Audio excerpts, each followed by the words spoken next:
દેવાંશુ જીમમાં જાઉં છું.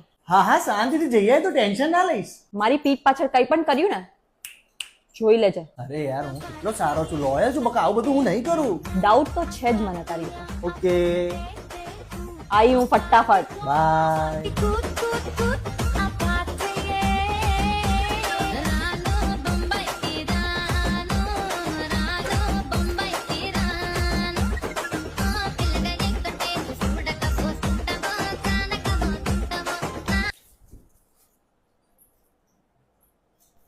હલો રિયા, મારી વાઈફ જતી રહી છે, ફટાફટ 2 માળ ચડીને ઉપર આવી જા, મોજ કરીએ.